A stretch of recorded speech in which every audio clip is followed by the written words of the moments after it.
Ready? Okay, good evening, everybody. Welcome to the February 2026 Hamlin Planning Board. At this time, I would like to tell everybody that if we need exit in a hurry, it's out the door to the left or out the door and all the way into the hall on the right. Okay. Also, at this time, I'd like to ask everybody if they have any cell phones on or anything else to turn them off, so that everybody has a chance to speak the piece. And the last thing is, there's an AED across the hall, if it's needed to be used, just so everybody knows. With that, Cheryl, will roll call. Sharon Steigerwald. Here. Dave Martin. Here. Bruce Schleider. Here. James Nesbitt. Here. Ed Nelson. Here. Steve Bittner. Here. Is Steve Locke excused? He called me earlier this morning, and he also gave me some of his comments in case the question came up that he was interested. So is everybody on the board had a chance to look at last month's meeting minutes? Is there any corrections, substitutions? And if not, I entertain you amendment. I'll make a motion to approve the last month's minutes. Second. Sharon Steigerwald. Yes. Dave Martin. Yes. Bruce Schleider. Yes. James Nesbitt. Yes. Ed Nelson. Yes. Steve Bittner. Okay. First item on the agenda is a property split for Brightly Farms, AG Properties for 1681 Hamlin Town Line Road. Is anybody here to represent? Yes, there is. Joe, good evening. Good evening, everybody. I'm Joe Brightly, I'm here on behalf of Brightly Family Ag Properties. We recently purchased this property from Gene Dollar's daughter, and we've been working with Rich Meyer on subdividing the house and 2 barns to go with it. And we're going to continue to farm the back end. We have a prospective buyer of mine. Okay. Do we want to put up a copy of it on the? Well, I only have 2 small ones, Rich, on vacation. See if we can put it up on those.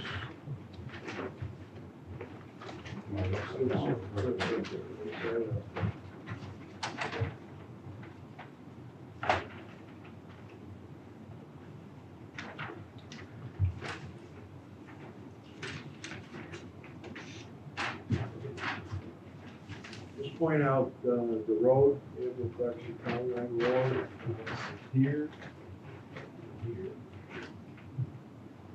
And we are subdividing this house, this Morton barn, and there's a smaller wooden barn here. That's the existing hedgerow per se. And we're in the property line here. There's enough access for that barn to get in there. And this seems to be a good spot for it. This was the property.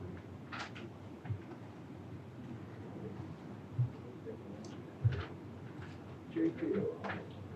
We're just creating one new lot, it's shown as Lot A.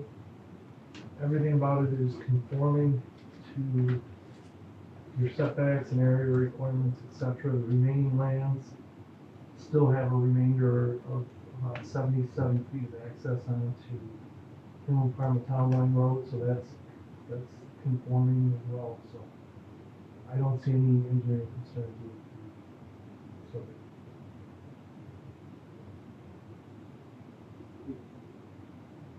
Chairman, I have not received an EAF on this. Perhaps there's one on the file, I haven't seen it. That should be addressed. It is a traditional subdivision, requires a public hearing. When we get to that point, I suspect for secret purposes, it would be anonymous. I have nothing.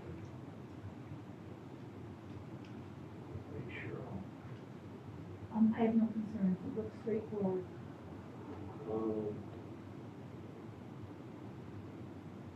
there's any other formatting pieces that Mr. Bradley needs, we can make sure he has it as part of this prior to public hearing. Chris, if I can just interrupt, I would just note that you should, indicate what the acreage of the remaining land is on the overall subdivision. So we're taking the 2.4 acres off, but the remaining lands, those haven't been, I know it's gonna be about 60 acres, but it should show what the remaining land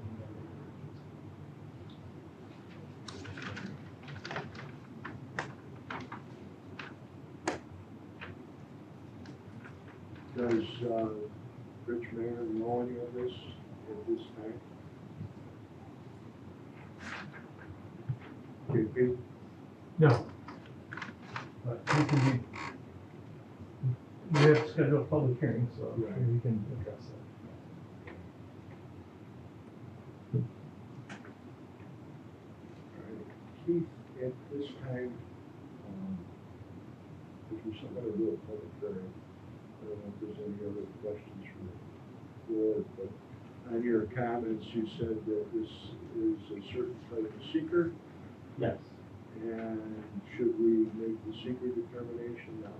No, All right. we don't have the file, so we just, Very good. Any questions from anybody on the board? We're gonna see this again.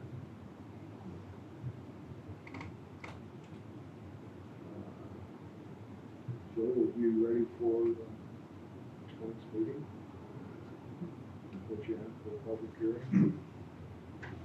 We have a motion from the board to Make a motion then for, Brighton Farms AG properties at 1681 Hammond Farmertown Line Road for a public hearing for next month. second. March 2nd. Do we have a second? Sharon Steigerwald? Yes. Dave Martin? Yes. George Slider? Yes. James Nesbitt? Yes. Ed Nelson? Yes. Steve Bittner? All right. Thank you. You want to do that, Joe? Everybody else has one. You have nothing, you don't have that. Sure. Thank you. Okay, thank you. All right, next item on the agenda.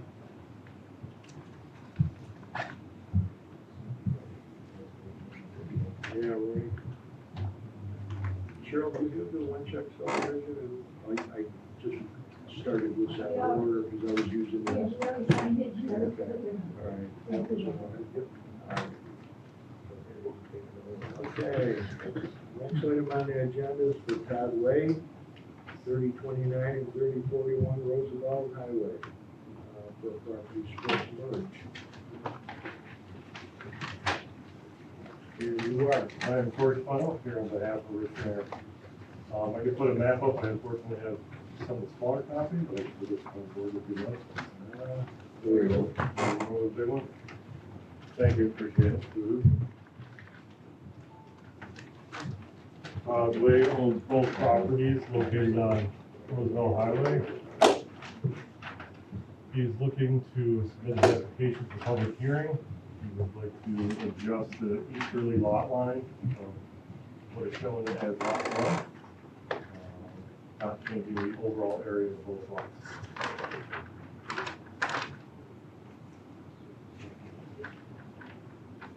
Okay. JP.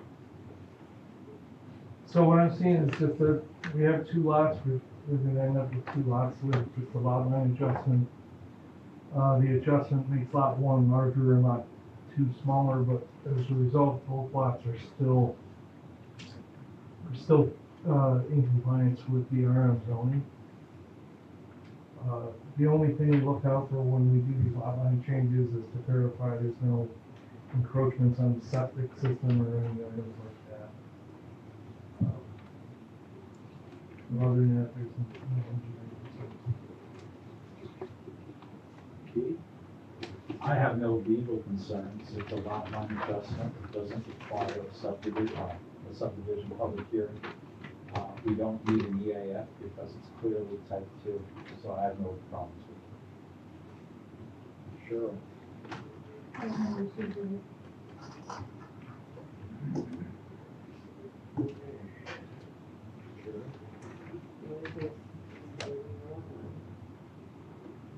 Hey, I'm okay. Yeah, finally, I just have a question. How far is the line gonna move? Great question. There's a little map here.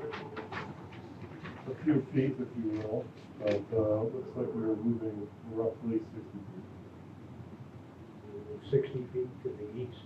or the west of the property.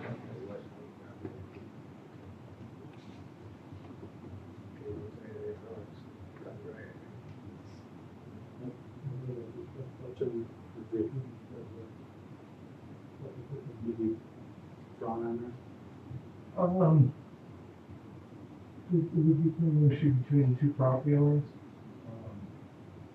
In the future, if there's an encroachment, but,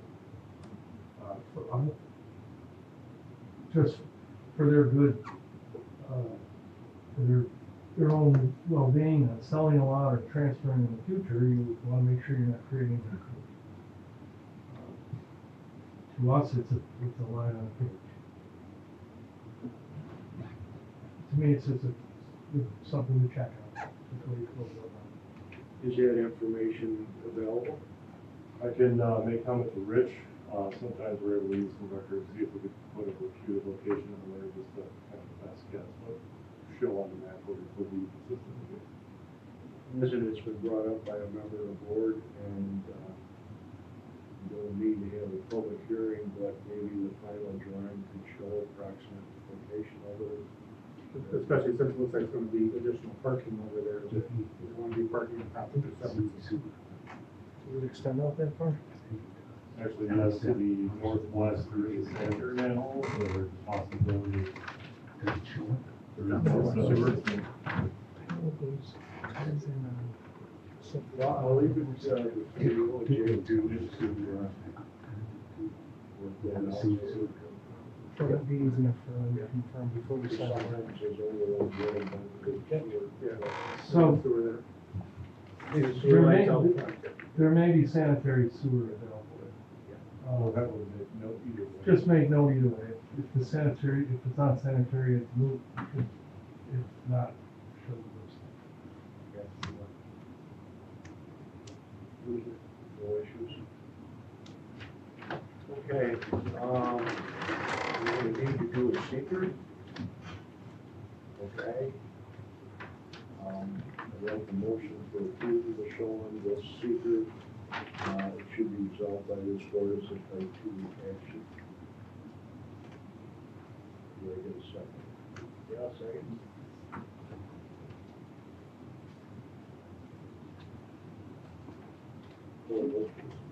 Sharon Steigerwald. Yes. Dave Martin. Yes. Bruce Slider. Yes. Keith Nesbit. Yes. Ed Nelson. Yes. Steve Hitton. Very good. Thank you.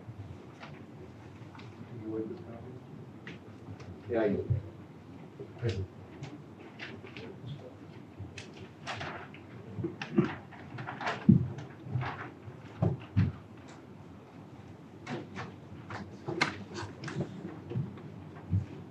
Okay, next item on the agenda is a residential sketch plan with the Marco Hill LLC. 1301 and 1491 Lake Road, Westport. Property is owned by the Cooks. Yes or no? It's actually owned by Mr. DeMarco. Mr. DeMarco, Cook Properties. Yeah, we're the applicant.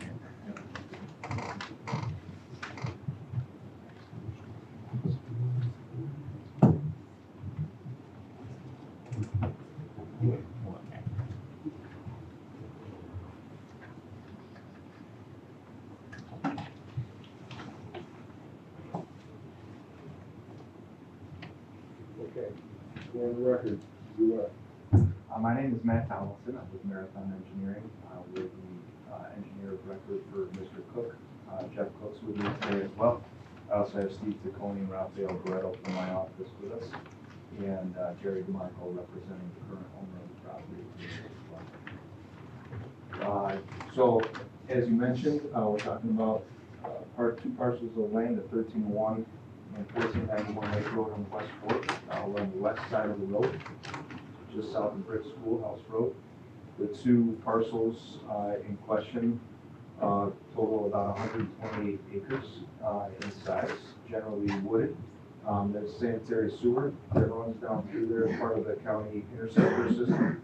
I've got a pointer here that I'll try not to flash anybody with, but it comes down through, and then we're kind of showing the route that it takes down to the south portion of the property. This is currently zoned RH, which is a high-density residential zoning within the town.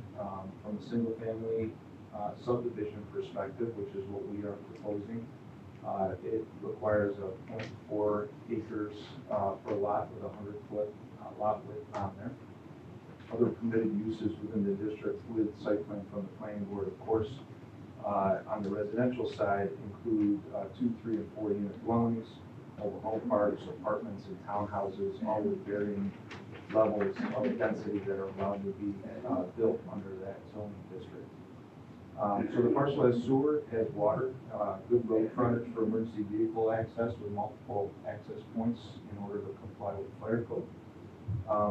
There are a couple constraints on the site in that there are some informational wetlands shown on the environmental mapper. So that is something that if the project moves forward, we would need to get delineated along with all of the normal environmental constraints such as drainage and those kind of things that would need to be addressed. So what are we proposing? So what we're proposing is a 170 lot single family subdivision. And what we're proposing to do is to cluster or use a town law 278 development in order to change some of the bulk requirements that are required by code in order to conserve open area. That has several benefits for the applicant as well as ultimately for the town when it comes to dedication of roadways and utilities and maintenance of those things. So I'm going to walk the board through a little bit of what we're proposing from a modification to the bulk requirements. And our ultimate goal from this meeting really is to hear from the board as far as their feedback on it. And obviously, this is something that the board needs to be in support of because the modifications to those bulk requirements have a pretty large impact on the ultimate design of the project before the developer moves it forward with spending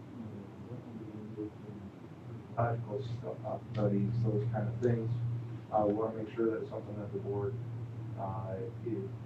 has a path forward for approval. So with that, I wanted to jump into the table. A lot of this is in the letter and information that we have provided with the maps to the board for consideration. Absolutely. Do you have a rendition of that property that was developed with the last site? I do. Could you put that up for that? Can you put that up on? Sure. Hold that. And if not, I can take that off of there.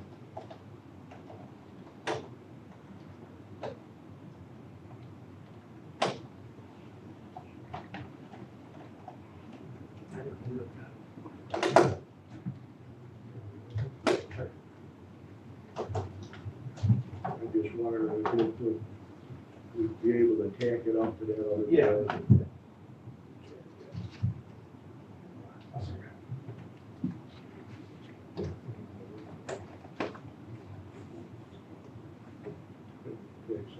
Let me pull it off here, well. Sorry about that. No, that's okay. You want to see both of them at once? When you go into cluster development, you have to look at what would be, or just put it on your easel. So, you know, we can, I want to see both of them. Can you get both of them? Put paper, you pull that paper copy up, right? Yeah, put that up on the other board. Yeah.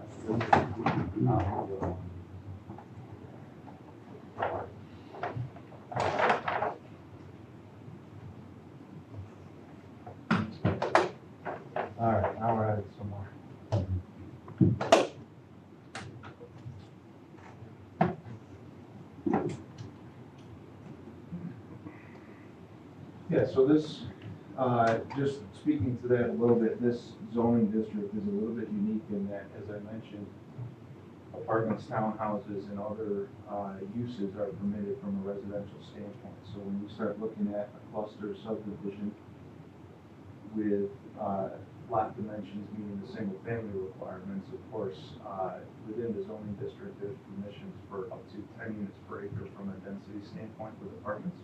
But this is intended to be kind of an apples-to-apples comparison of code compliant with the lots, and we're showing some exceptions where we think wetlands are, that'll ultimately be delineated, but with the 100-foot wide, 0.4 acres in size, those kind of things are all reflected on And the how many lots conventional would that layout. be?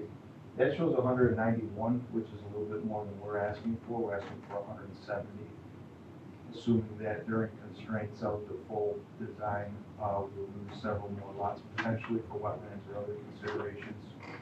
But that conventional layout there shows 191 lots. So some of the bulk requirements, as I started to mention, the primary one really is the reduction in lot width. And there's several reasons for that, which I'll dive into, but I just want to run through the full chart. This is on page 2 of the letter that we submitted to the board. So within the RH density, I'll just run down through the requirements and then compare.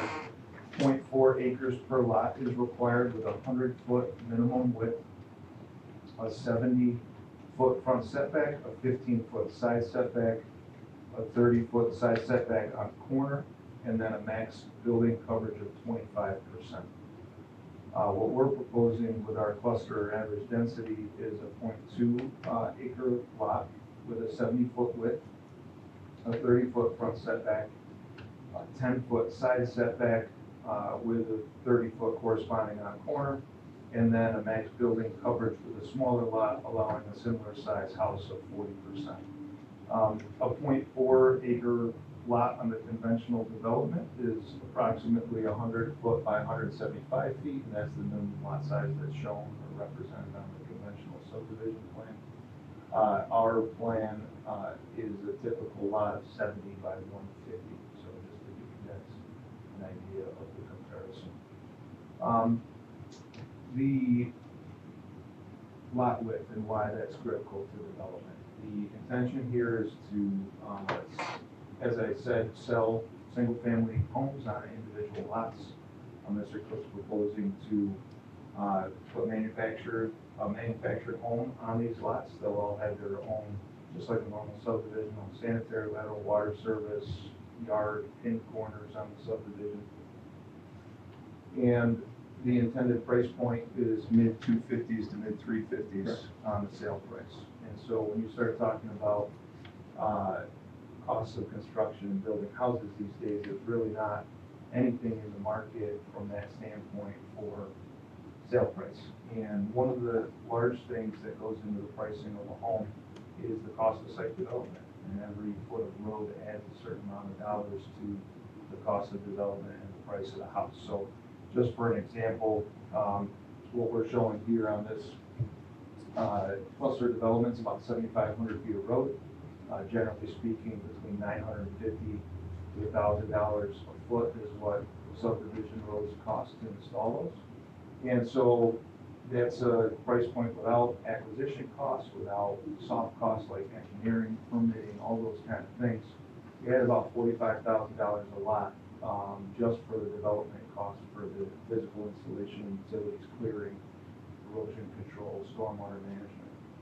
At a conventional lot width of 100 feet, you're at about 63,000 a lot. We have about 12,000 feet of road currently on that layout. And so when you start talking $20,000 to $25,000 a lot difference for a lot width requirement, that's 10 to 15% on the sale of a house in the market that we're talking about. And that cost, yes, is dollars upfront out of the developer pocket to put into the ground, but ultimately has to be reflected in the sale price and affects the affordability of the house from the sale point. We're seeing across all municipalities that we're going, developers obviously want to limit the amount of money that comes out of their pockets for development, and are finding that folks want to take care of smaller yards for the most part, at least within the sale price. And so we are seeing cluster developments with similar or smaller lot widths being requested pretty much across the board, whether it's a manufactured house, a stick-built house, those kind of things.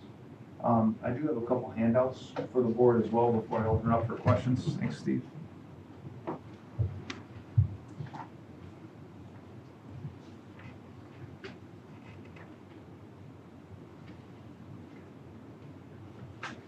Yeah, it's pretty similar to some of the material that was submitted, but I just wanted to walk the board through that quickly. So this first page is just a reduced copy, again, so that the board could see. And this gives a picture. This one on the board here is a little bit zoomed in just to show a larger photo, but you can see kind of for reference the scale of how much less land we would be disturbing as part of this proposed cluster development. And on the second page is the conventional layout, again for reference and just kind of an apples to apples comparison. The third and fourth pages the third page are representative footprints of what those houses, how they fit onto the proposed lots at that 70 foot by 150 foot typical size, because sometimes that's hard to visualize without the graphic. And then the last two pages are just some representative photos of the proposed houses that Mr. Cook would be installing on the properties and Is there price comparisons to these? relative to those there, those would all fall Today's within that. costs? Those would all fall within that mid 200s to mid 300s price range that I mentioned. And then just finally, I know that there are a couple of other subdivisions within the town. I think some of the narrower lots up along the lake are not necessarily a good comparison, but I know that the Huntington Parkway subdivision, those are 60 to 65 feet in width and 130 to 145 feet in depth. So we're proposing lots that are about 20% larger than those, just to give a frame of reference for the board as far as other neighborhoods within the town.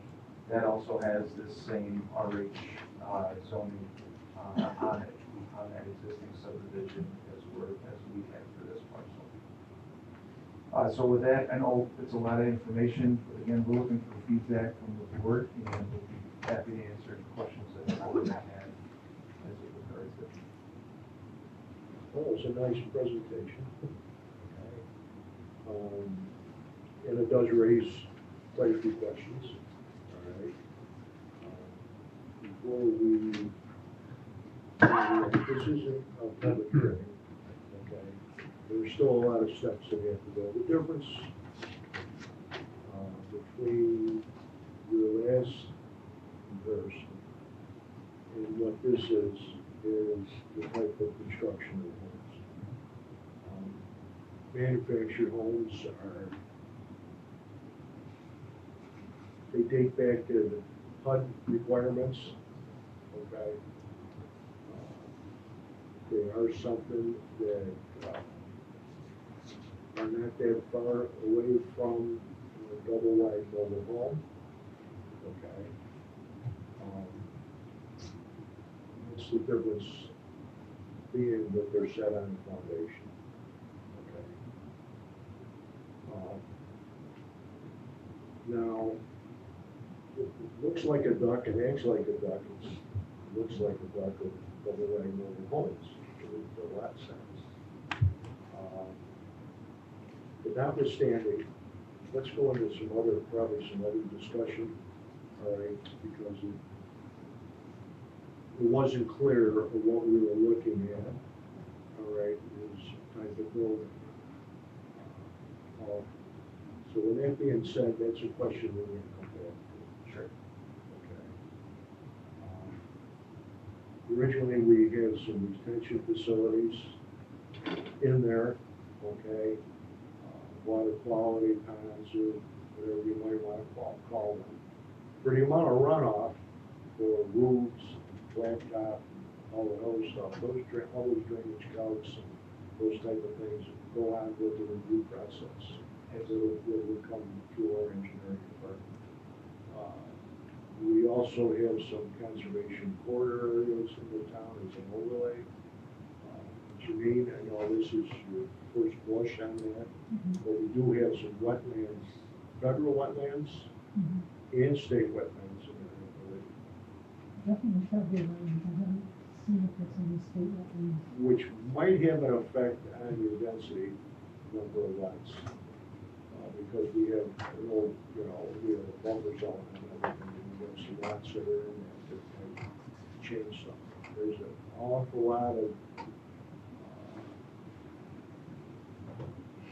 density issues and percentage of variance that we need to look at as you went down through the bulk tables.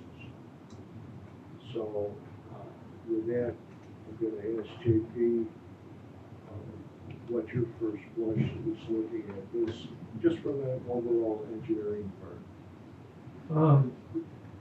This is sketch. This is Yeah, where yeah, we're no, asking my- questions. My first, reaction comments are, it has good access to Lake Road West Fork.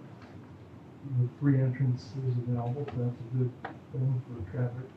We do have a sanitary sewer available.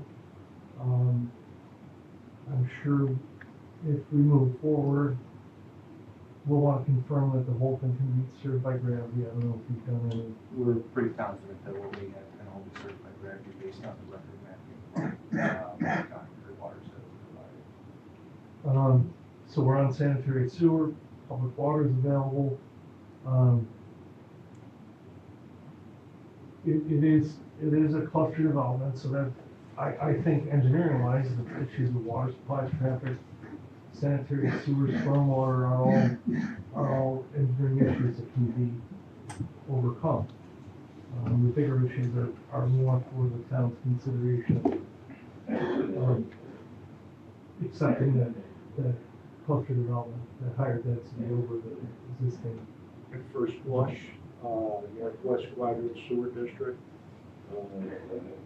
you think they'd be able to handle this, or would we need a sewer study? I mean, we're just putting another town sewage into there.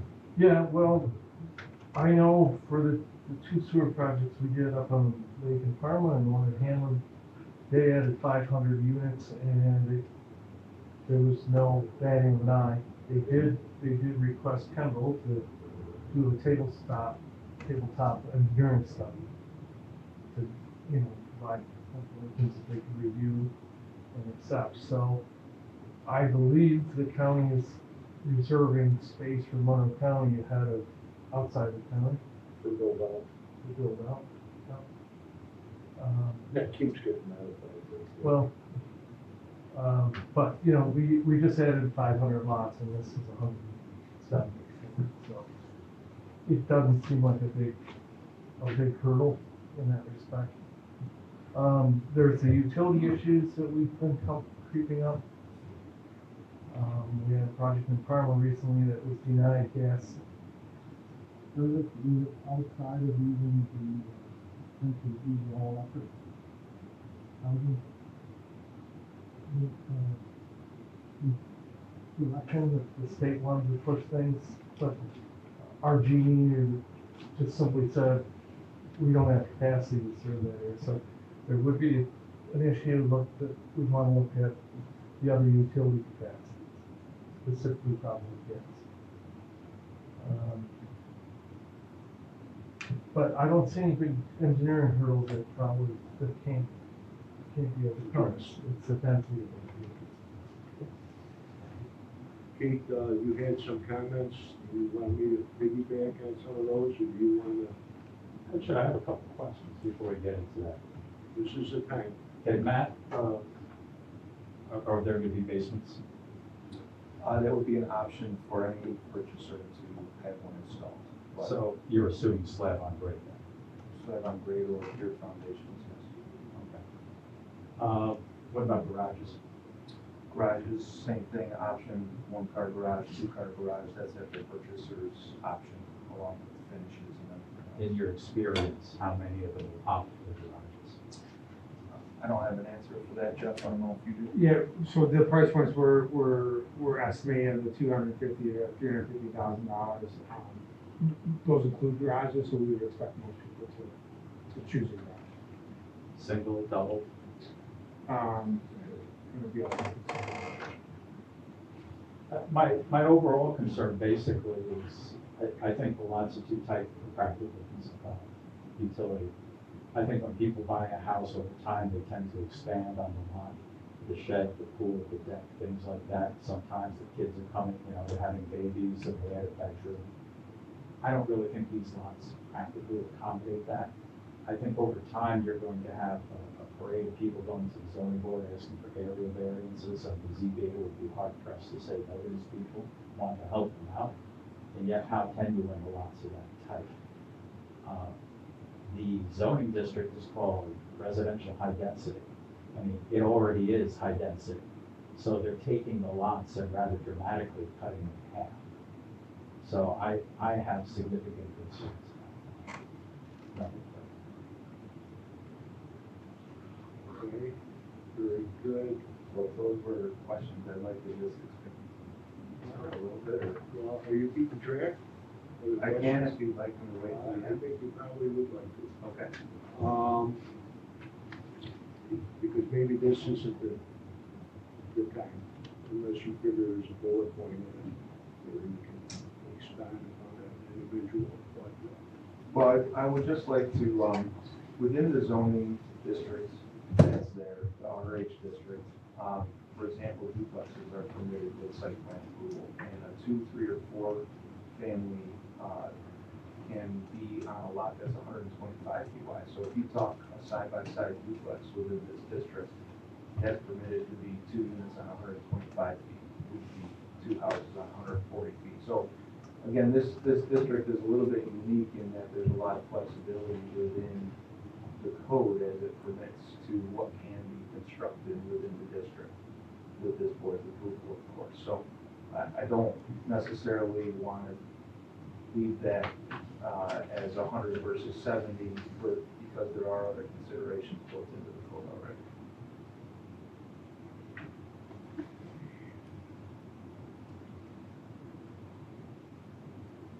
This being a cluster subdivision, and you realize this board doesn't grant variances, okay?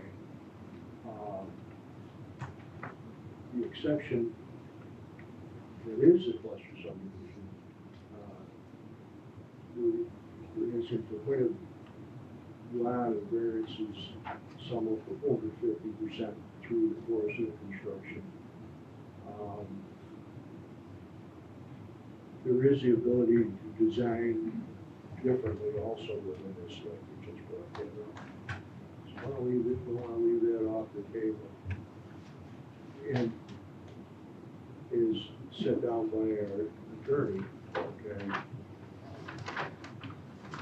Is it a better project exclusively for the town, okay, or just for the monetary cost for building a road up to, this is going to be a public highway? Dedicated roadway, that's correct. Dedicated. How many sections are going 3 to 5. We haven't, a lot of that'll, the first section will probably be between 40 and 50 units, enough to create 2 of the roadway connections for emergency access. And then, market demand will drive the size of the sections.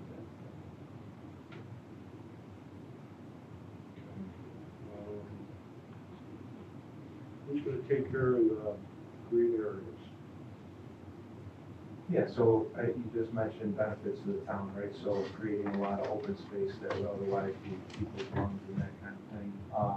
That could either be dedicated to the town or it could be within a conservation easement, again, to the town. But as far as taking care of, that would be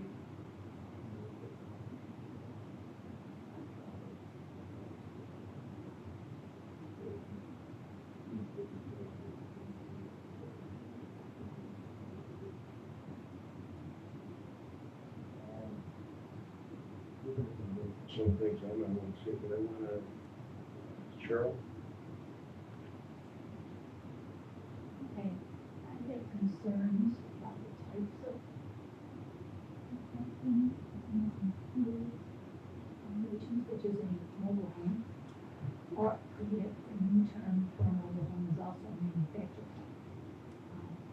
And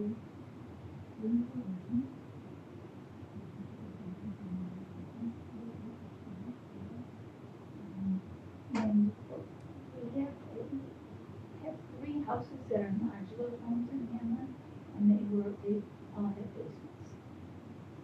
So I think we're looking at whether,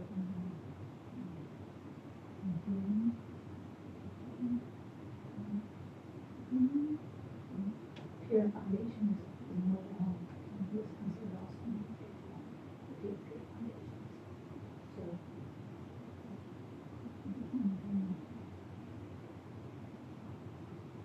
Sure, yeah, and there are, quite a, and I'm sure this, board, including, the side table here has much more experience than we do as far as classification, but I know that, there's been, quite a bit of discussion statewide as it relates to manufactured housing and what it can be classified as and not classified as. And, I know within state law, manufactured homes as single-family dwelling in residential districts, they're permitted anywhere that a single-family home is as it relates to being placed on the residential lot. So if this was a 100-foot wide lot and Mr. Cook wanted to sell a section to Ryan Homes and then do a manufactured house on a lot right next to it, that would be permitted from a state law standpoint as a single-family dwelling the same way. So completely understand that there's questions there, and that's what we're here to understand and try to be able to give enough information. I guess what the layperson would do is they jump on their computer and they Google manufactured homes versus modular homes, and they get a good feeling what the description difference is, okay? Especially based on the new building codes in New York State, all right?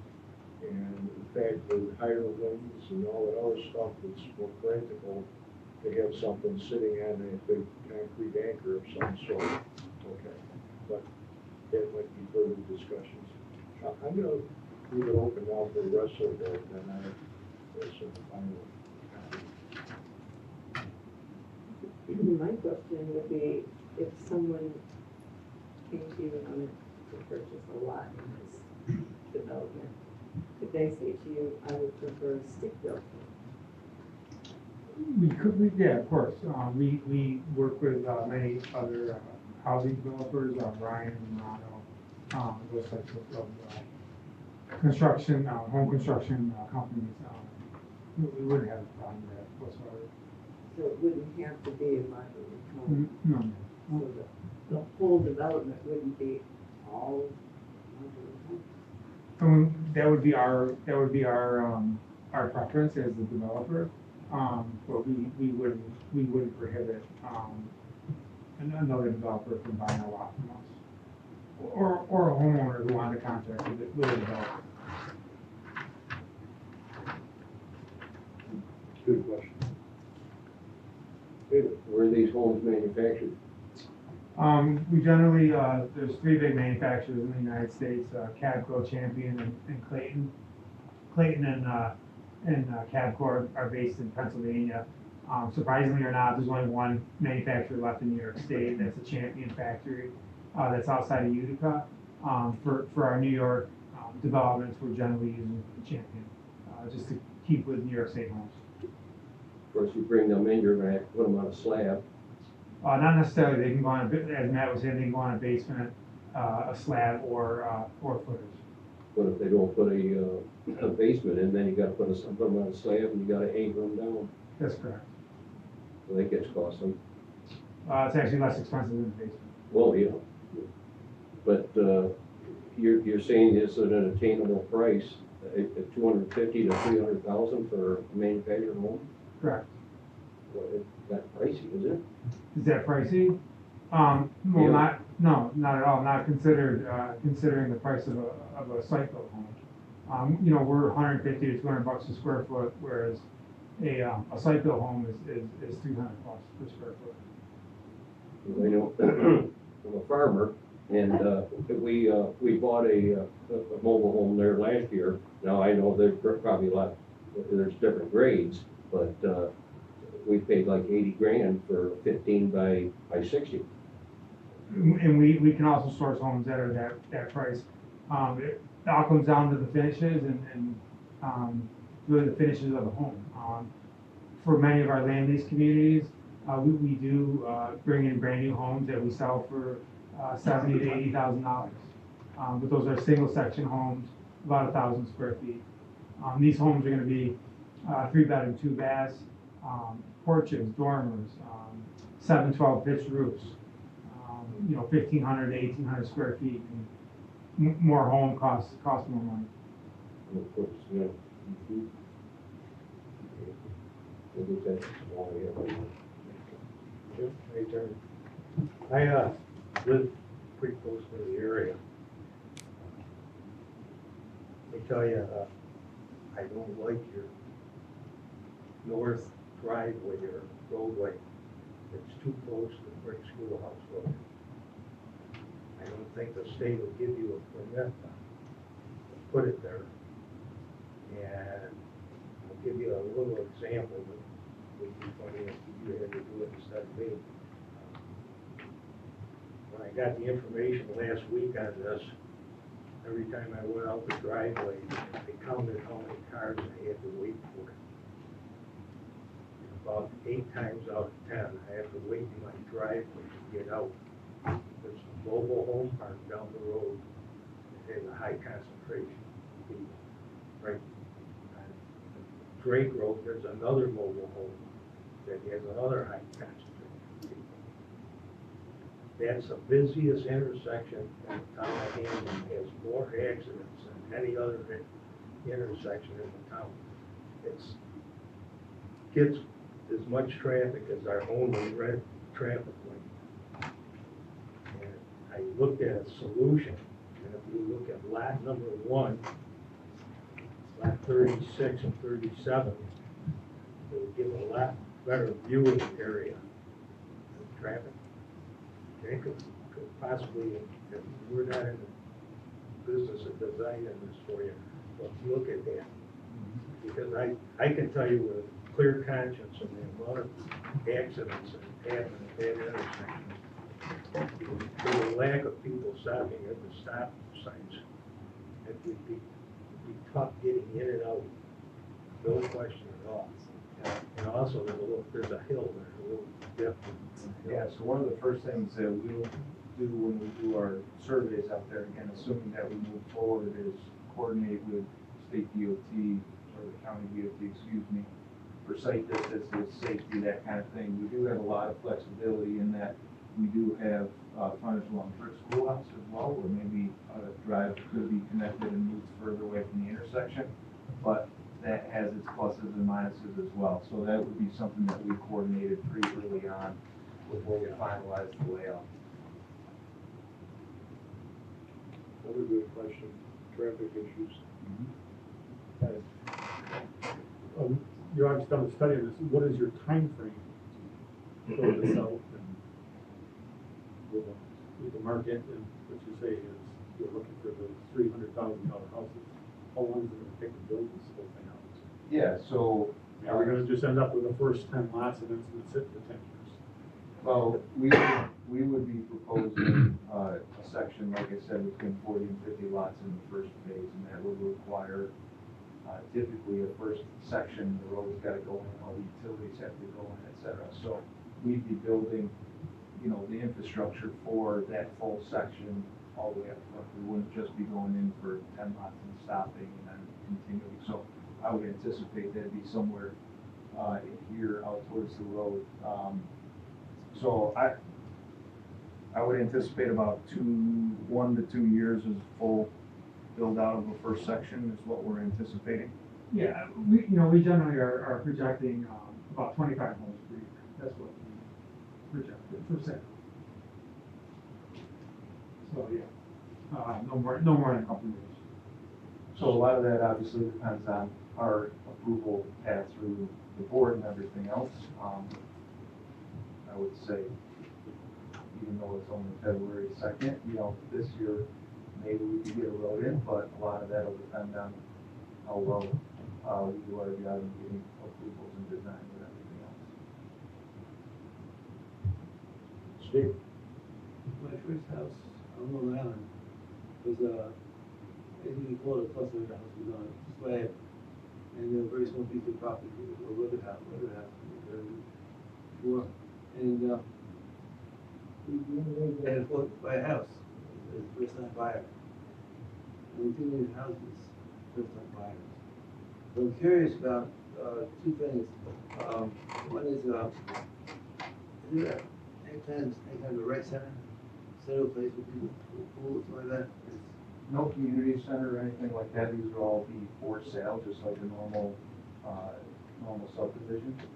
So no proposed amenities within the development itself. The other question I have is, have you taken a look at all the impact with the schools and fire and police and everything else? Any families to That would be one of our, coordination items as part of the, seeker is, coordination with those, but we have not started that conversation yet. Okay, back to the reality check, okay? There's a lot of concerns about, housing construction, what they're gonna look like and everything else like that, so that's a marketing thing. But we need to know that somebody doesn't buy a lot, and next thing you know, we see two halves of it coming down the street, okay? And with wheels on it that always stay, and we put skirting around it, and two anchors on either end of it, okay? Especially because of the winds, but that's just a concern at this time. Go back on manufacturing houses versus modular houses. They do meet the New York State, the new New York State code. All right, one versus the other. I don't know if the manufacturers of the manufacturing housing have updated their codes. They might have. It's fine, but we're looking at something that can't end up being with something in good design up front, and then have it, there might need to be some deed restriction or something like that that might come into the final thing, but those are things we look at. As far as the town goes, for seeker, okay, 617, there's quite a big section on seeker. Either an acreage, number of lots with it, or what have you, this begs the type 1 action. Okay. With the type 1 action, you need to fill out a long form, not the short form. And on the long form, just so everybody knows, we look at the density issue, traffic studies needed, sewer studies needed, road design. When you have a cluster development, and as the town would end up with maintenance of the right-of-way, I come from a municipality where we had 2 or 3 of these cluster developments. When they first come out, it was the best suit coats or dress you could buy. Okay, at the time, solving a lot of questions with the economy and everything. Well, what ended up 15 years down the road was we had a bunch of speed bumps where the individual sanitary or storm ladder came. Okay, they settled.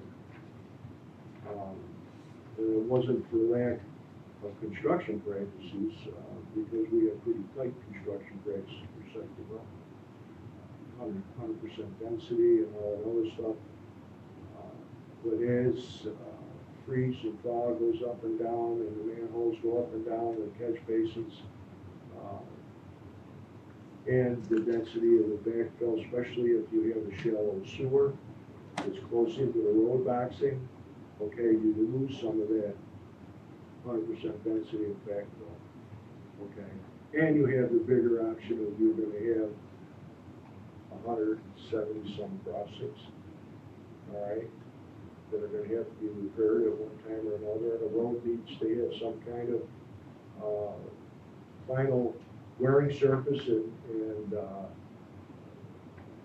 water, shedding ability based on the design.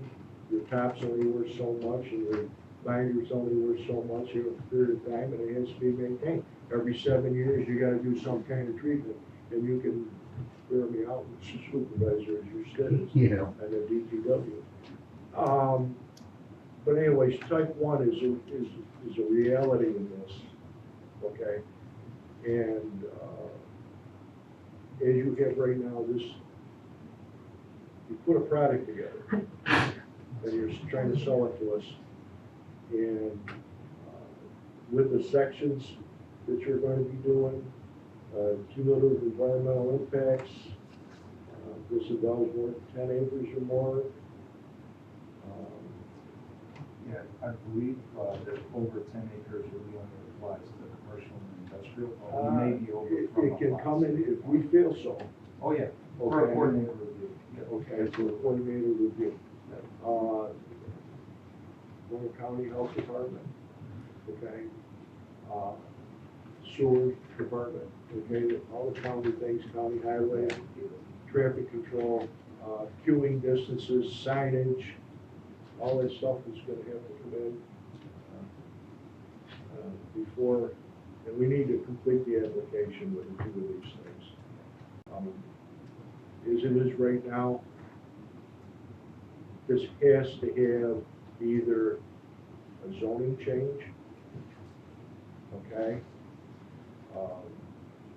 Or, okay, we need to, at the very least, need to go to this zoning board for relief for any type of variances if they feel that they are necessary if you want to design it like this. That's why I want to see the comparison and how a home fits on a lot.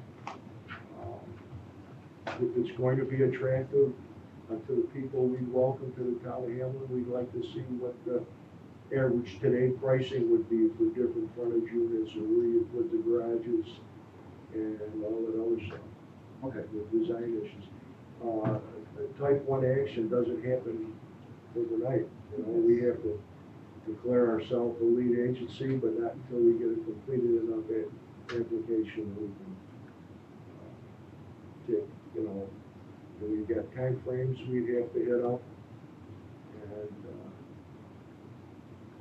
it's not as hard to do as maybe a solar farm or something else like that. But it takes a lot of give and take. You gotta have real, we're not gonna design it for it. Yeah, absolutely. So we do many cluster subdivisions all over New York State.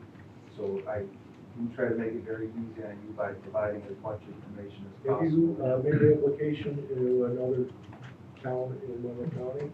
We have, Jeff's actually got one that's approved in the town of Geneva that's starting construction first thing in the spring. No, actually, we're hoping to break ground in, well, it's February now, but, probably towards the end of this month or early March. It's a 140 site subdivision, doing, exactly what we're proposing. Yeah, we have another cluster subdivision in the town of Gorham that we've got preliminary overall approval on. That'll be a Ryan Home community, but same thing, narrower lots. I think we're 70 feet wide between those, Rafael. Curious, where's the one in Geneva?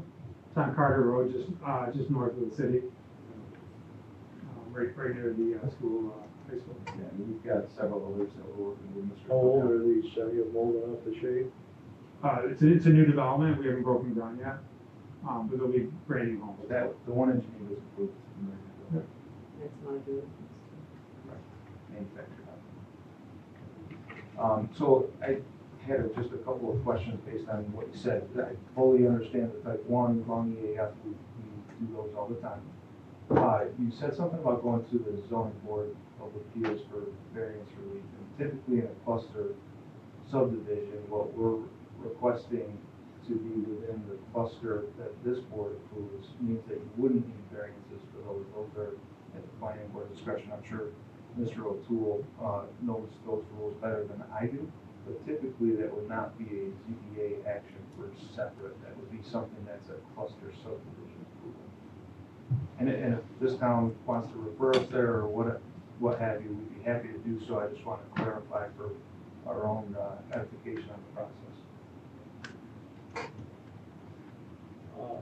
Because the town code references high density, okay? And you provided what it would be for normal high density, okay, versus normal lot yield for something that wasn't high density. You have to show some practical difficulty. We're not set up to deal with a practical difficulty on the basis of a zoning change through what you're proposing here. It's not a zoning change as much as what you're asking for in this district meets the requirements.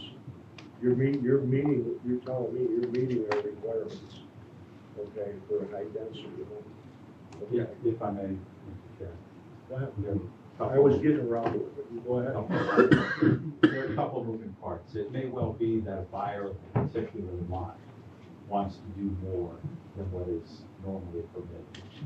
In that case, they would go to the zoning board of appeals. In fact, they would probably send a representative with the buyer or for the buyer to the ZBA. So maybe they wanted to squeeze in a 3-car garage where only a 2 would normally fit, and they need a setback variance. But for what we have before us tonight in the cluster subdivision, as I understand it, what they're asking for is a project-wide variance of sorts. It's not a true variance, because they call it, the state calls it a cluster. What they're asking for is a top-to-bottom reduction for all the lots based on these dimensional requirements. So 4/10 of an acre goes down to 2/10. Front setback goes from 70 to 30, and so on and so on and so on, the whole thing. So they're looking for, you're like the emperor of zoning town. That's what they want you to do. Now, if you're good with that, you approve the cluster, or you tell them to change it in some fashion. Or if you're not good with it, you tell them, no, we're not interested. Submit a traditional plan that meets the normal standards of the RHD. And if they do that, then they could certainly go to the ZBA on particular lots. But generally speaking, the ZBA doesn't exist to do, backdoor cluster subdivisions. They're not going to do that. That's my understanding. Agreed. So, I guess from our standpoint. I would like to have the zoning board look at this and look at all of your numbers and verify that is what they understand, okay? And if there is a conditional approval, do we approve it per section? Because this becomes a preliminary overall, okay? And what happens with these things, sometimes down the road, the rules change. Okay? So 10 years from now, they come in and they say the economy has changed. We can't sell those anymore. We'd like to redo phase 3 and build igloos or something. Yes. Or something happens and the ownership changes and it lays fallow for a few years like we had with another subdivision in the town. And then they come in with a new plan that shows the old dimensional legend, okay, of lot for lot, all right, and that's no longer the case anymore because we've had to do a rezoning or something. And then they fall on, well, what was good in the past is good now. So I feel more comfortable that we did it by section or with the understanding that the zoning might change, and if they have a change in zoning, they might have to meet that. A cluster development that becomes the bulk requirements of that subdivision. Again, Mr. O'Toole, please correct me if I'm wrong, but that would be applied to preliminary overall subdivision. I don't believe you can apply for a final section 1 subdivision without a preliminary overall subdivision. Absolutely. And so therefore, we would have to, because the design of future sections would tie into and be dependent on the infrastructure that we install as part of section 1, those bulk requirements would have to be in place for that preliminary overall subdivision that are being requested to be modified with the cluster. And I would add, granting the cluster zoning for average density development zoning is for the entire parcel. That's how you end up with the green space and the undeveloped space. You're looking at, this site has its own zoning, and it would be under cluster development, and you would dictate what those bulk requirements are, that it applies to the entire property. The chairman, may I say something? I haven't seen your second plan, but your first plan, those roads aren't gonna work. Your entrance is on the west fork. Cause if there's happens to be and I don't know if you're at this point or not yet, but if you have an accident someplace around there, they're gonna shut it down at Brick Schoolhouse and the Forks. And so those people ain't gonna get out of that place. None of them are getting out of there, cause they got the road shut down. One of those entrances has to be over on Brick Schoolhouse Road. It has to be, so that you're not, cause otherwise they're gonna be trapped. Sure, and we can absolutely coordinate with that. Again, this would be dedicated road, so it actually might help some of these other houses or developments in that with cut-throughs and other connections, you could now not have to block that whole thing depending on where the accident is. You can block it here and allow folks to go through. So there might be some benefits to some interconnectivity there. But yeah, we can absolutely take a look at that. Right, I'm just saying your fire department, to keep traffic away from an accident, burning house, whatever, they're gonna shut down those two intersections. And if all of your intersection coming out are in that space, they're not gonna get out of their homes. So before you go farther, you gotta put one entrance on Brick Schoolhouse Road. So that you can get people in and out of there, yeah. Okay. Any other questions? How many homes do you think you perceive that will be placed on piers? I don't know that I can answer that Yeah, at this it's- point. Again, it depends on what the consumer wants. We have a notion out here in the Northeast that everyone needs a basement, and it's just not true, it's not necessary. If someone is looking for additional living space, then I think a basement certainly could come into play, and it is an important consideration. But for someone who doesn't need additional living space, in most situations, a basement it's just not needed. I'm not really sure yet. I don't know the answer to that. Again, it'd be based on individual So choices. calling this a cluster development versus a mobile home park? Yeah, this is not a mobile Right. home park. The homes that we are placing on these are not mobile homes. They're not trailers. They're homes. They just happen to be built in a factory. Our homes, I challenge anyone to build a higher quality home than what we get from our partners. The main reason that our homes are less expensive than you get in a site-built home is the way that they're produced. And again, it's because they're built on an assembly line in a factory. And that's why they're $150 a square foot versus $300 a square foot plus. And just to clarify, these would be single-family subdivided lots, individual services, no lot rent. You buy it, pay taxes on it, just like you're buying a house in a subdivision. Thank you very much. They're not mobile homes. I have another question. Why, so the cluster development versus the other plan, we're gonna have 20-some more houses?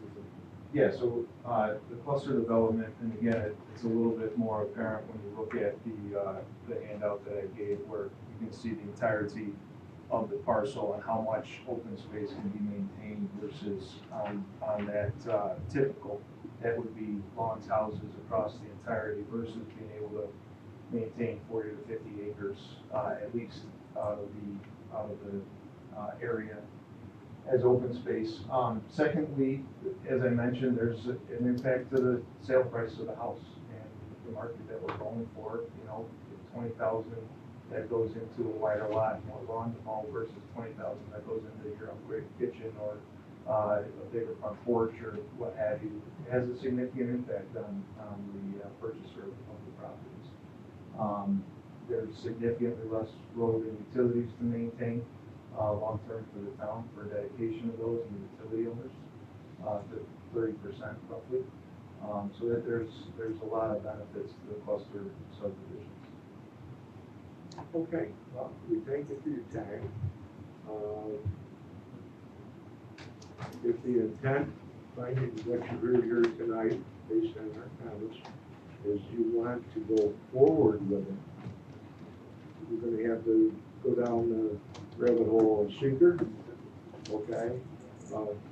The application needs to be completed as part of that. And so there's no question of setbacks and the variances in amount that needs to be studied and compared. That it meets everything that's in our code, all right?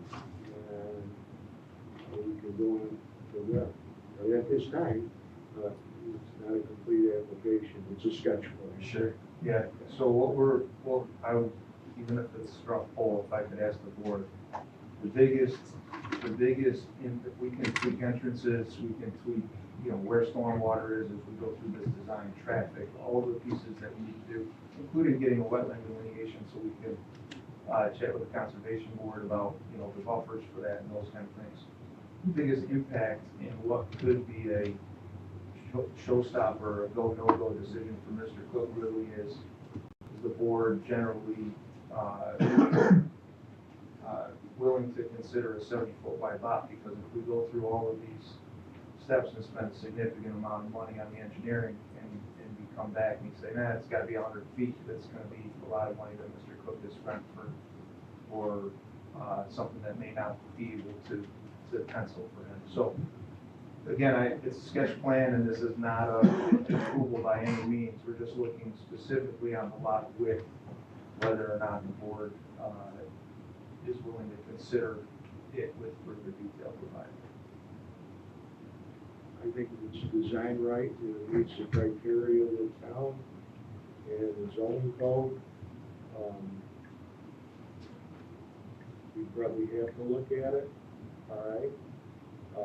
You represent the overall town, and there's pros and cons for wider lots and lesser lots. That's why we have that type of zoning in there at this time. I'm not going to speak for the board. But if you meet the criteria, okay, I would imagine the majority of the board would have the ability to take that under advisement and get that result. Okay. This isn't a bobblehead board. They can say anything except to misspell my name. Yeah, and I guess I'm just trying to clarify again, meeting the criteria. The criteria in the code is 100, we're proposing 70. So the criteria of the width is something that we're specifically asking for relief from or to modify. So I guess. Well, you're asking for more than that. You're not just asking for a lot width reduction. You're correct, but You've got a whole list of things you're asking. Correct, but that's the most critical to the road design and potential density from. We're not going to hand out cluster approval one scrap at a time. I mean, either we're doing it or not. Completely understand. But for example, if the board said, hey, we can live with that, but you've got to have a 70-foot setback. Well, okay, we can live with that because the lot width isn't changing, and that's sliding the house further back. They have to shovel more driveway, but those are some things that don't materially affect the design of the project. And so that's really where the question is going on. Seeing this isn't let's make a deal, all right? And where there's another road going out on the Brick Schoolhouse Road, whatever, it might have a positive effect if you have some that are a different frontage. I don't know at this time, okay? We'd have to have further discussions if there needed to be a change of burials, and I can't predict the future.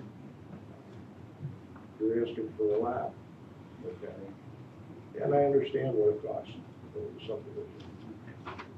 So I was involved in a lot of subdivisions. That being said, let's go on, take a look at your type 1 actions and what you're doing for it, and then you guys decide, talk to Cheryl whether or not you want to come up with it. And we might have some further discussion administrative wise, I don't know. We haven't talked to fire marshal, and we haven't even talked to the DPW, those types of things, so. If you want to agree on it, or not going to be tonight. You got it. All right, thank you very much for your time. Thank you.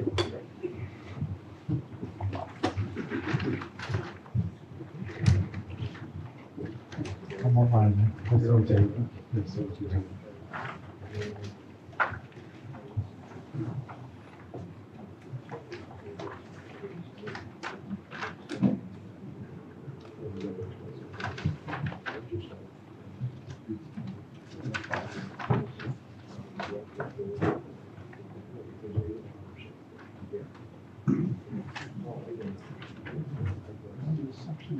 All right, thank you for your patience, who's,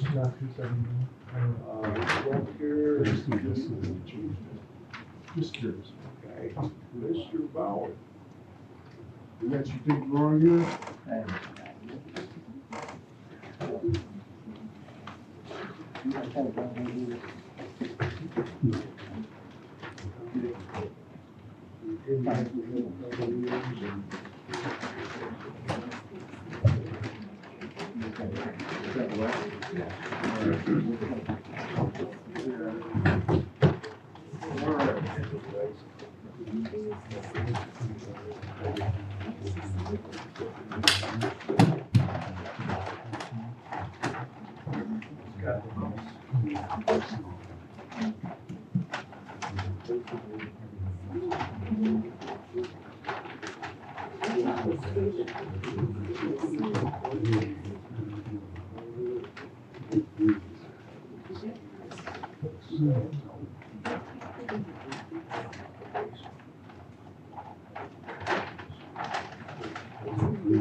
Good evening.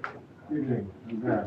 Thanks for your patience. No, that was interesting. It's been a long time since I did a subdivision. I'm not gonna be doing one ever again in my career.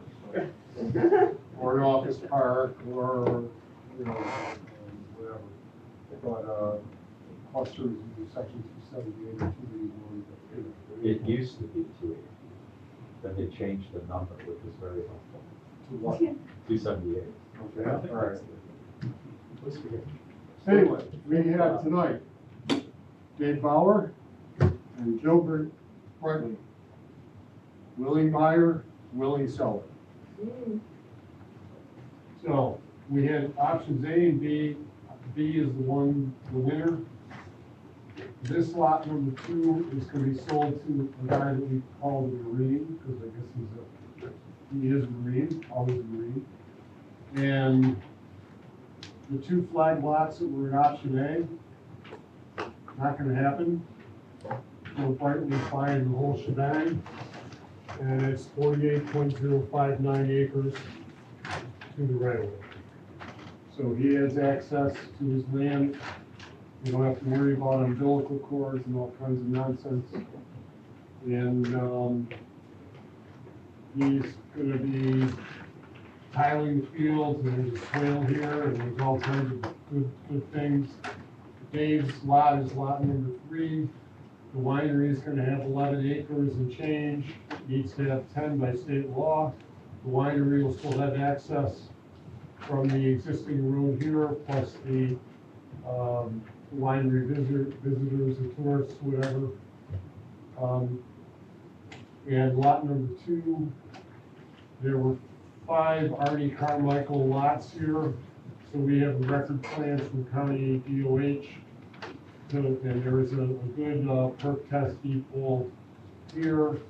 His This is 250 feet wide at that point. He knows that his house is gonna have to be back here to meet your setback, your width and setback, and he knows he's have to build a fire access road with a turnaround. Road, water, sewer, drainage, and traffic. 5 things. JP, So all I'm saying now is revised lot lines from what we had seen before. We don't have a site plan in front of us. It's really just changing this lot one and getting rid of those flag lots that we had previously. So this is just lot line changes to me and elimination of some previous flag lots. So I don't have any information. It's basically a plat to be filed with the county.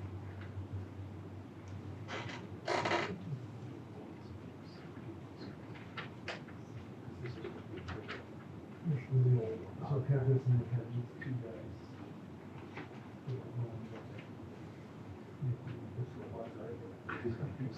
These two flags go away.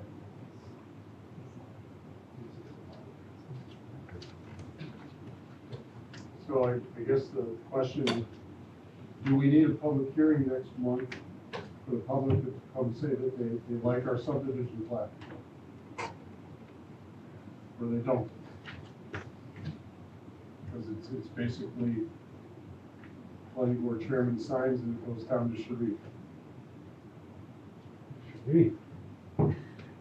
He hasn't been around. He isn't? Well, I don't know. According to Israel, he still He goes does to have a see memorable Sharif. name. did he have to work, did he ever work for Nori Construction?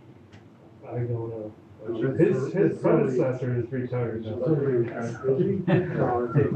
I called down to DEC and they told me these guys retired 12 years ago, so I gotta retire. And in any event, I think we're reducing lots that were previously subdivided. correct? Yeah, I mean, Joe wants to buy the back land and he wants to buy the south land and. We're combining, we're merging. We're changing lot lines? That's it. The creation of lots would require a public hearing. We're not creating lots. You're not In fact, we're doing the opposite. Yeah, we're doing some kind of. Are we resubbing? Oh, let's not call it that. I'm Adjustment, sorry, merging, I it's get all, giddy after all that list. it's all good. You can do it tonight, that's what I'm saying. Cheryl, do you have any questions? No, I don't have any questions. We had plan A and plan B, and At the time I submitted them, they hadn't made a decision what they wanted to do. I couldn't wait around, I've been messing with this for a year. Sharon? More else? Hey. Joe, you're buying just lot one. Yeah, 45 acres, give or take. You're not buying lot two. Oh, got it. Gotcha. We're buying lot one right here. Right there. Nothing here. Just, Well, what's that, lot two? this is lot two up on top. And I have, What's that one in the back? Is that part of lot two? Yes. Yeah, he's got a 5-acre strip, so he can walk and go back here to the wood lot and talk about this. Why don't you just buy the whole lot two back there? This guy's gotta walk back there. Oh, okay. It's a good answer, right? Well, yeah, sign language, yeah. Good answer. Good answer. Jim? I think it's great. Yeah, I think let's let them go. One of us wants to go home. my wife is thrilled I'm here. Yeah, she told I'm us not that. sure which way to take that. Threatening text messages from my kids, yeah. That's good. We still have some business, but not just quickly, so. We're trying to think Where's of that, the you can hang draw? out till they go. Yeah, so I'm here for the next 20 minutes, so I'm just leaving it at that. We need something's gotta be filed, right? Yeah, I would just make it clear that, because we have two drawings with the same dates, same name, that you clearly identify that you're approving what's called the Mayor's Farm subdivision consisting of 4 lots Right, versus the old one that did. right. That's what I was kinda asking you. Yeah.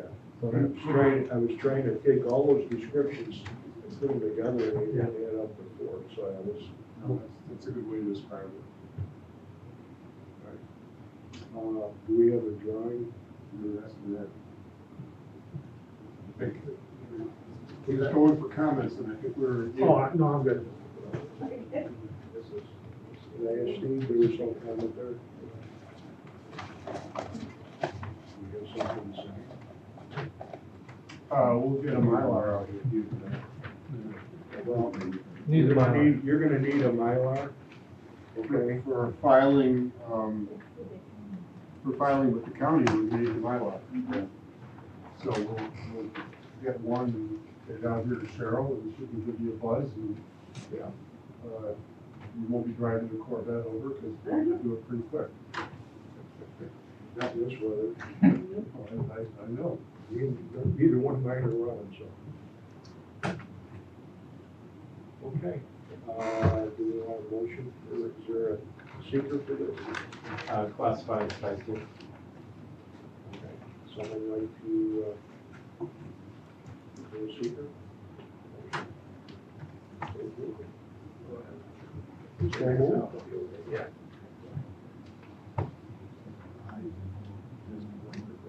Okay. I'd like to make a motion for type 2 seeker. Type 2? Yes.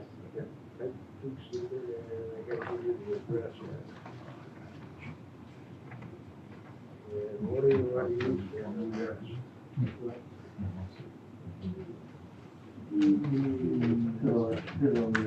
Thirteen oh one and 1491. No, it's lot 9, west side of Hamilton, Caroline Road.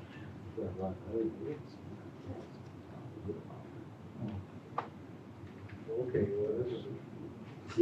That's all it's telling you to do. Yeah, lot 9. And that's a lot.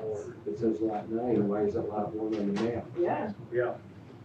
The application says not now. The agenda is Okay, let's make it simple.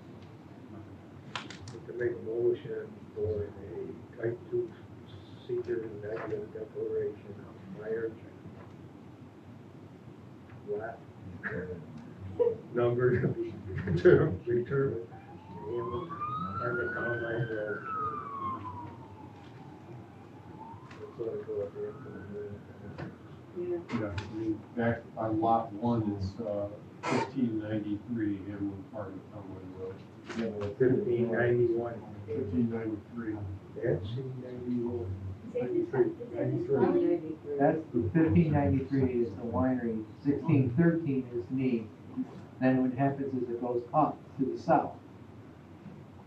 Well, I think you had close enough. Yeah. If someone could poke it around in seeker, it's not gonna matter.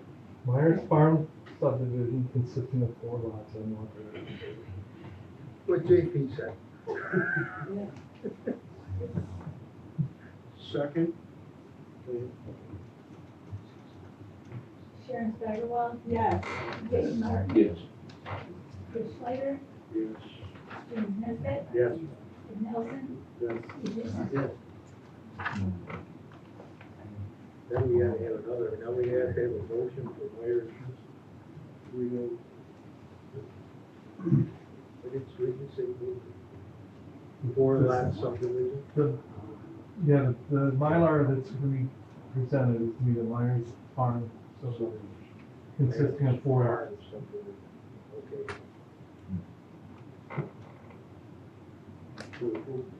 Yes. Second? Second. All in favor? All opposed? Nobody opposed? Okay.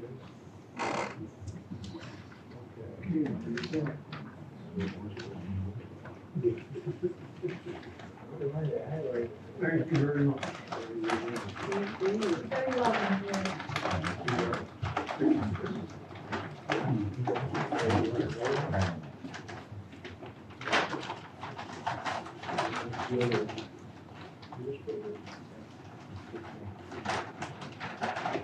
Okay, there's no further items on the agenda, but we had some discussions.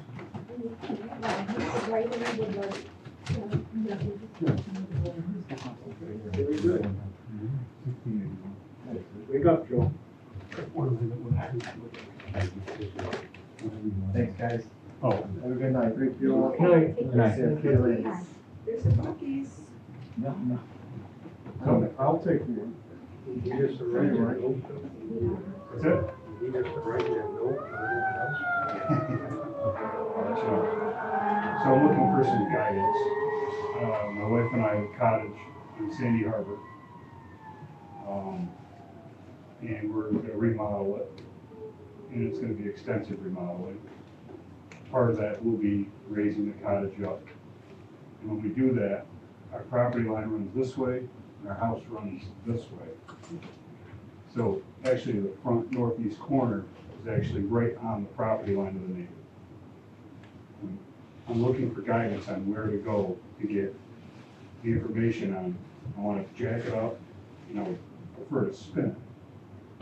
So with common sense, it follows the property line. Nothing down there does make much sense at all. I'm looking for guidance on where to go. And when we do remodel, we're gonna add a second story. And I wanna know if I can make it any longer or wider or any, I need some guidance. You're not putting it on the property line, you're gonna turn it to give yourself some clearance to the property line? Say the southeast corner, say that's 6 feet away from the property line. I don't know what it is, Right, but I would just turn it.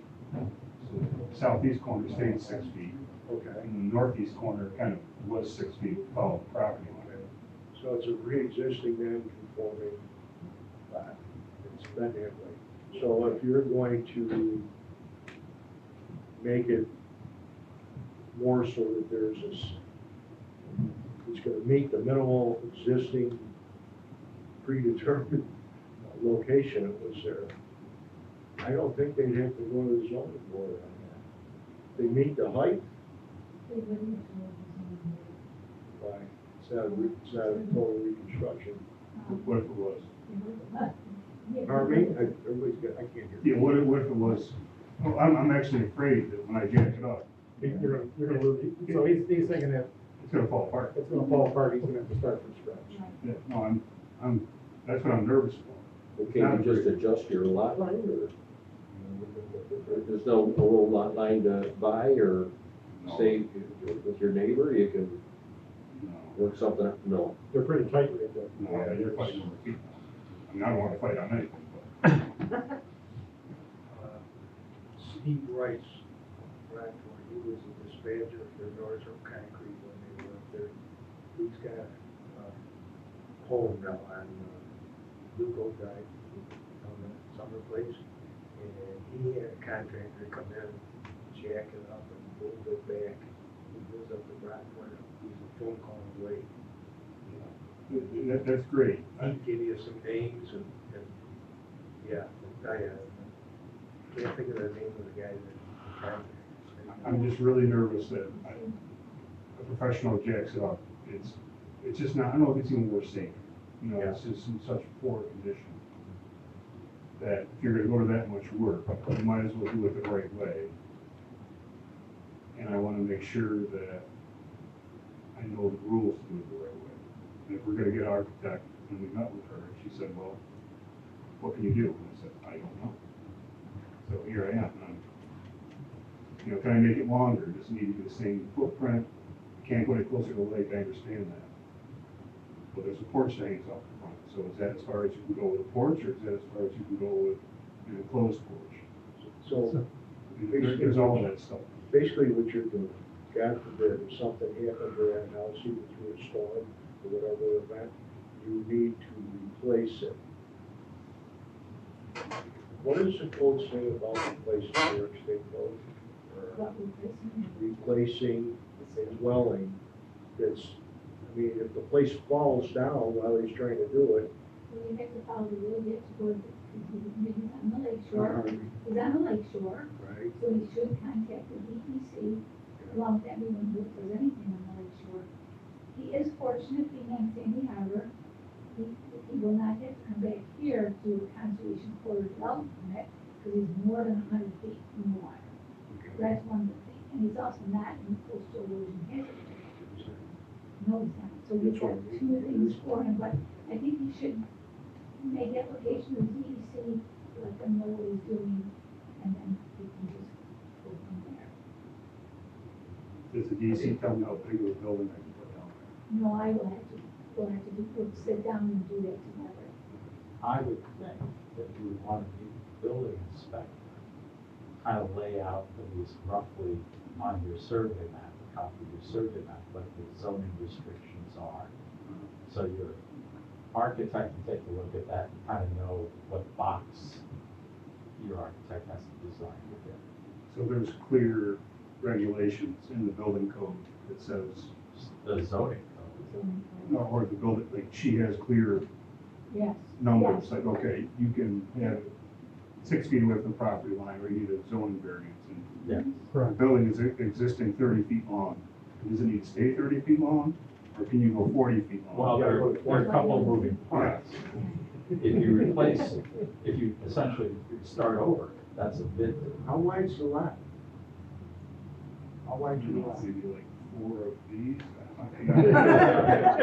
It's not very wide. Yeah, it's not. 24 feet. He's in a tight spot there with the house. Well, I just think, you know, with the pre-existing distance to the property line, at one corner, okay, is no difference away.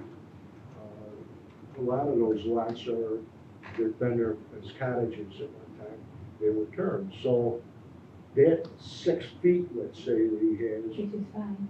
which is fine, On one side. you could almost do a building envelope with the setbacks, okay, and answer his question. But also, what she's telling you about the DEC, Right.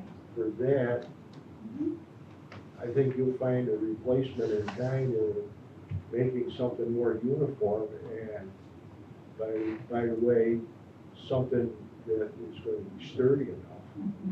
Yeah. Okay, yeah, Well, he has a you know, family, he wants the family to enjoy the house. it was a nice cottage, now you want it to be a home, okay, as well as anything else that your family growing. Yeah, I'm just trying to do it with common sense. You know, Sure, what DEC permits would you be seeking? You might be looking at a joint or a general DEC permit, to do anything done, to do, if he's got a, is it on piers?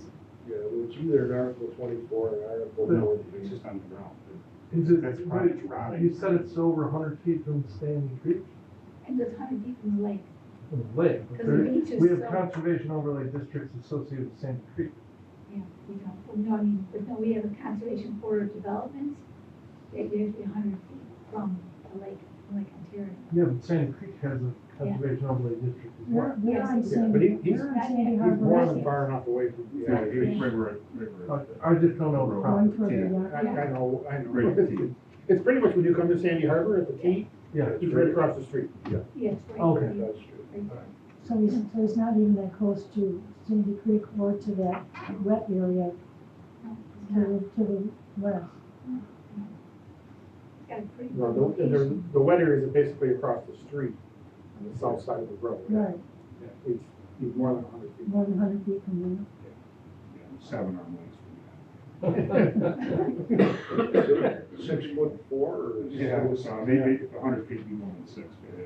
The height you might need a variance Yeah, because I would like to make it longer. I don't necessarily need to make the building wider, and I don't want it to go any closer to the lake. But I would like to make it longer towards the road, Closer to the road. just for space, you know, whether that's an enclosed porch or, Because right now, you probably got 30, 40 feet from your parking area to the face of the catch. yeah, I mean, I have quite a bit in regards to the other ones down there, you know. If you're gonna compare it to that, yeah, I have a lot of room. Yeah, I mean, nothing is square or straight or anything. The garbage is traffic. Give us sit down with you and, give us sit down with you, see where it comes We from. already did that, but we're in the process of doing all that. Okay. Yes. So I'm gonna have to, the block, I'm gonna get your interesting survey, all the subjects that you have and what you wanna do, how you wanna go, how long you wanna go. The DEC sets the height of the floor, basically. You know, they set that height, let's say it's 251, I don't know what it is, but they set that height and then you go from there up. They may, decision may have to, has to be pure construction. Yeah, I'm open to all those suggestions, because I don't want, I want to do it the right way. The right way, so it lasts. Yeah, okay. These 4 years. Yes, I'll get all the information for In you. other words, you don't have to come and see us. If he wants to just come and say hello, yes. He's always welcome. Yeah. I'll be back next month, actually. Okay. Okay, public hearing. Something else you got volunteered for, you never know. It might be part of the regulatory. You're on video show, you gotta invite all of us to any party then. I'm okay with that. I'm good at that place. Yeah. Okay. The Town of Hamlin. Thank you, everybody. Agricultural Advisory Committee. Okay, that's the next thing. It's been established, all right? And we've had some brief discussions. They still have to do the implementation and all that other stuff. And where is it gonna lay as far as regulatory and what we're gonna use? So, when we did the farmland protection plan, Chris, I just want to explain this to everybody. Part of that, one of the recommendations that came out of the farmland plan is that we establish an ag advisory committee to be a tool for town board, planning board, and zoning board in regards to if there's something that comes up that's going to affect farmland in the town of Hamlin. The people that serve on the ag advisory board would basically just do that, as advise you on how it impacts an adjacent parcel, drainage, or whatever the case may be. Right now, we're looking at solar, changing our solar code. So this ag advisory board would kind of give their advice or opinions on how that's gonna affect farmland in the town of Hamlin. So we've done that. In January's meeting, you've got the description there, Chris, of the Ag Advisory Committee.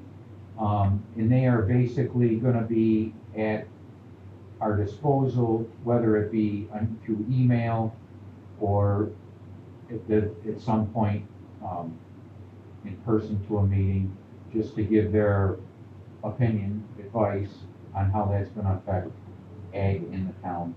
And there's been 4 people that have volunteered, all are farmers in Hamlin. Joe Brightly is one, Ed Brslowski, Chris Martin, and Steve Park have volunteered to serve on the Ag Advisory Committee. Right now, we're redoing the solar code, and we're gonna have another workshop February 19th at 7 o'clock, which, like Cheryl will send out an invitation. Anybody in the planning board is welcome to come. I've emailed those on the advisory board that we're currently looking into that. Email me back any of their recommendations. I have heard 3 or 4 recommendations going forward with that law. And that's basically what the purpose of that board would be. Can I give you an example? That subdivision today, In the ag district. where it goes in the back, it'd be the west corner of that. That used to be a ditch in there, and all this stuff on the backside of Drake Road. So the east side of the farmland on Drake Road is supposed to go through there. And over the years, you know, it's filled in. So if you go to the back side, the east side of Drake Road, it's all swampland now. And that's something that the town should look at if that does go through. They would have to clean that ditch out to allow the water to run and not be impeded with whatever housing developments they put in. That'd be an example of what, you know, the thought. There you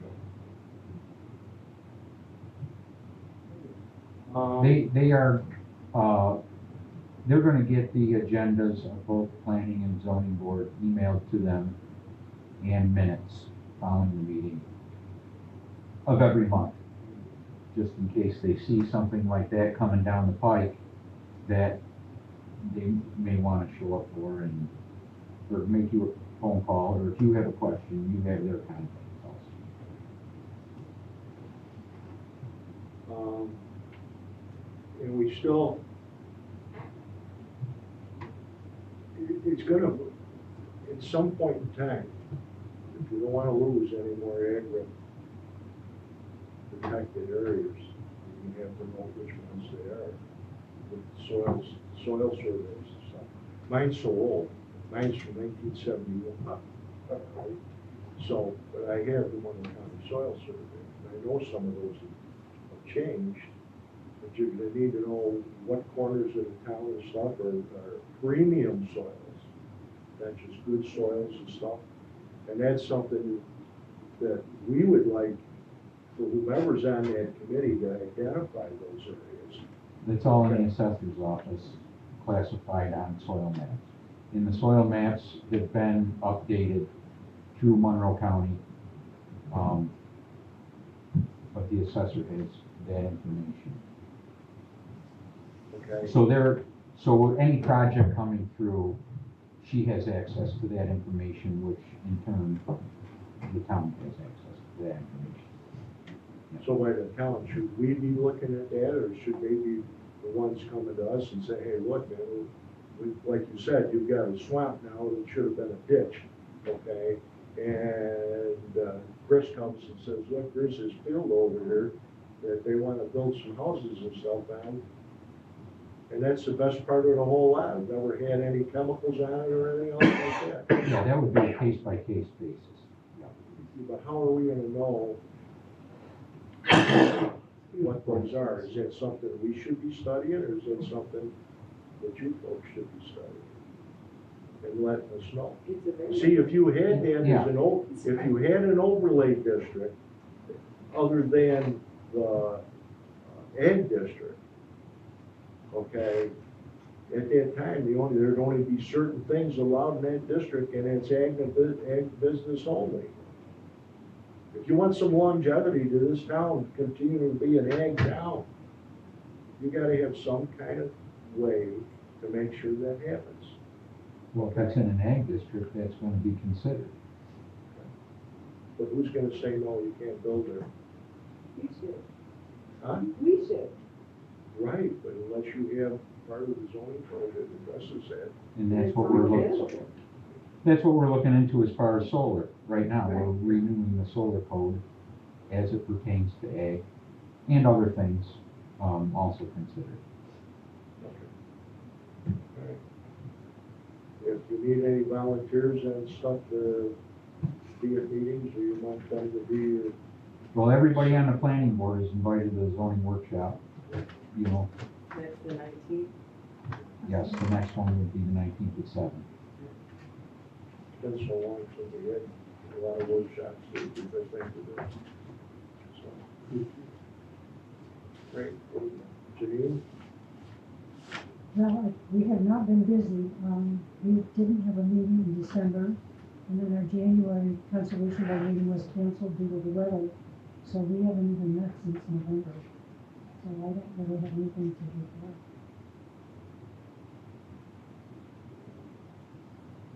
Weeds are gonna be growing pretty soon here, right? I guess. We hit 20 degrees today. Yeah. You ordered your trees yet? You ordered your We trees? ordered the trees, 500 trees. Be Anybody else have anything? If not, we adjourn. Make a motion, we adjourn. All in favor? Aye. You guys are awake.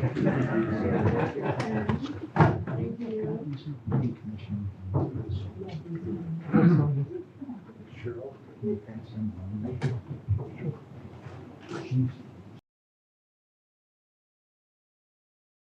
Ready? I got it. Pardon? There's some things that you want us to have for our books. No, I don't have anything to have for If you books. send us an email. Say, to bring an email. I said bring your code book. I Code said book. bring your code book. Yeah. Yes. Then it's going to it. Add to it. You have a code book? Yeah. Yeah, you have to bring it to every meeting. Okay. Yes, thank you, because then will be great to everybody look at everything that we need. Yeah, not just the ZBA.